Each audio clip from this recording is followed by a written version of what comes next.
السلام علیکم ورحمۃ اللہ وبرکاتہ۔ یہ آواز آ رہی؟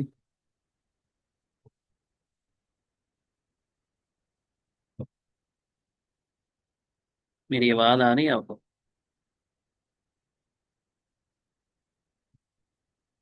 انسان اڑ اڑ کر آ دیا بسم اللہ الحمد للہ والصلاة والسلام علی رسول اللہ۔ اللهم علمنا بما ينفعنا وانفعنا بما علمتنا وزدنا علما، رب اشرح لي صدري ويسر لي امري واحلل عقدة من لساني يفقهوا قولي۔ امید ہے سب خیر و سے ہوں گے، اللہ تعالیٰ آپ سب کو سلامت رکھے اور انتظامات میں رکھے۔ ہم نے اب تک اس کتاب کے چار بنیادی اصول پڑھے تھے، جس میں پہلا یہ تھا کہ جس برتن میں علم کو رکھنا ہے اس کو صاف رکھنا ضروری ہے، جیسے دل کی صفائی اور طہارت کے بارے میں باب تھا۔ اس کے بعد نیت اور اخلاص، اسی طرح اپنے فوکس کو ایک جگہ، یعنی جس چیز کو آپ حاصل کرنا چاہتے ہیں اس کے اوپر فوکس رکھنا۔ آج جو ہمارا پانچواں اصول ہے وہ ہے سلوک الجادتی الموصلۃ الیہ۔ تو علم کے علم کا جو راستہ ہے جو اس تک پہنچانے والا ہے اس پہ چلنا، یعنی درست راستے کا انتخاب، یوں سمجھ لیں۔ وہ شیخ صاحب کہتے ہیں لکل مطلوب طریق یوصلہ الیہ، ہر جو مطلوب چیز ہے جس کو آپ حاصل کرنا چاہتے ہیں، جس کو آپ چاہتے ہیں کہ یہ مجھے ملے، اس تک پہنچنے کا کوئی نہ کوئی راستہ ہوتا ہے۔ تو سب سے پہلے انسان کو اپنا جو راستہ ہے نا، جس ٹریک پہ اس نے جس چیز کو پانا ہے، جس کو حاصل کرنا چاہتا ہے، اس کا درست راستہ جو ہے نا وہ اس کو پتہ ہونا چاہیے۔ جیسا کہ آپ سب کے علم میں ہے کہ رسول اللہ علیہ وسلم نے ایک بڑی مشہور حدیث ہے، آپ نے پہلے بھی کئی دفعہ سنی ہوگی۔ ایک دفعہ آپ صلی اللہ علیہ وسلم نے زمین پہ مختلف قسم کے خط کھینچے، لائنیں لگائی۔ ان میں سے ایک لائن بالکل سیدھی تھی، باقی دائیں بائیں ادھر ادھر لائنیں کھینچی۔ تو آپ نے، میں یہ جو سیدھی رستی ہے یہ صراط مستقیم ہے، یعنی درست راستے کا جو انتخاب ہے وہ اس قدر ضروری ہے کہ آپ دیکھیں، ہم جو نماز پڑھتے ہیں، صرف اگر ہم فرائض بھی دیکھیں 17 رکھتے ہیں ہم نے ایک دن میں پڑھنی ہوتی ہیں، تو ہر رکعت میں ہم کیا پڑھتے ہیں؟ ایک ہی بات مانتے، ایک ہی چیز اللہ سے طلب کرتے ہیں، اہدنا الصراط المستقیم اہدنا الصراط یعنی یہ اس قدر ضروری چیز ہے، یعنی یہ معمولی بات نہیں ہے کہ آپ اس کو ایسے ہی سمجھ لیں کہ ٹھیک ہے۔ درست راستہ جو ہے نا یہ انسان کو منزل تک پہنچاتا ہے جو اس کی خواب ہوتی ہے۔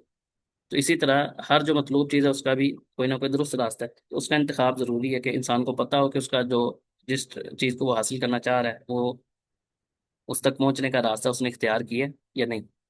تو آج کا جو ہمارا یہ ٹاپک ہے یا موضوع ہے وہ یہی ہے کہ اس علم کا جو راستہ ہے وہ کیسے ہمیں پتہ چلے گا، کون سا درست راستہ ہے، وہ ہم اس آج کی کلاس میں تفصیل سے پڑھیں گے۔ تو شیخ کہتے ہیں فمن سلک جادت مطلوبہ اوقفتہ علیہ، جو بھی بندہ درست راستے پہ چلتا ہے نا، یعنی جو اس کو چاہیے اس راستے کو اختیار کرتا ہے تو وہ اس تک پہنچ ہی جاتا ہے۔ ومن عدل عنها لم يظفر بمطلوبہ، جو بندہ اس ٹریک سے ہٹ جاتا ہے، یعنی جو چیز آپ حاصل کرنا چاہتے ہیں اسے اگر آپ ہٹ گئے ہیں تو پھر اس کو ملتی نہیں ہے۔ اسی طرح وَإِنَّ لِلْعِلْمِ طَرِيقًا مَنْ أَخْطَأَهَا ضَلَّهُ وَلَمْ يَنِلْ الْمَقْصُودِ، علم کا بھی ایک راستہ ہے، تو جو بندہ اس راستے سے ہٹ جاتا ہے نا، گمراہ ہو جاتا ہے، ادھر ادھر چلا جاتا ہے، تو وہ پھر علم کو نہیں پا سکتا کیونکہ اس نے صحیح درست نہیں اختیار کیا۔ وربما اصاب فائدۃ قلیلہ مع تعب کثیر، ہاں یہ ہو سکتا ہے کہ بعض کا تھوڑا بہت اس کو فائدہ مل جاتا ہے، علم کا جو اس نے راستہ اختیار کیا ہے وہ درست نہیں ہے لیکن کچھ نہ کچھ اس کو فائدہ مل جاتا ہے۔ لیکن کیا کس چیز کے ساتھ؟ مع تعب کثیر، انتہائی تھکاوٹ اور بھاگ دوڑ کے بعد اس کو کچھ نہ کچھ فائدہ ملتا ہے۔ اب یوں اس مثال کو سمجھ لیں، ایک شخص جو ہے وہ اسلام آباد راول پنڈی سے لاہور آنا چاہتا ہے،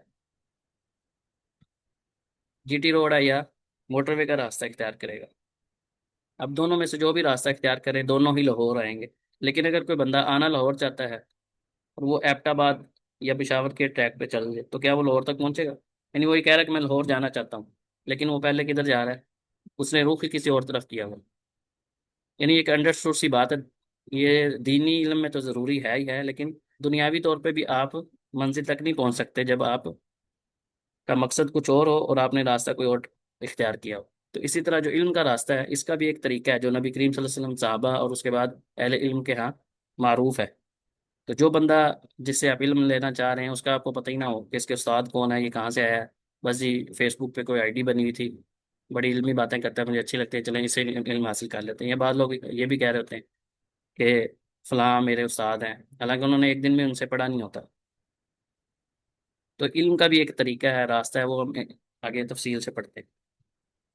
اسی راستے کا آپ یوں سمجھ لیں کہ چند صفات کر لیں، یا اس کو انتہائی اختصار کے ساتھ بیان کیا ہے امام محمد مرتضی بن محمد الزبیدی.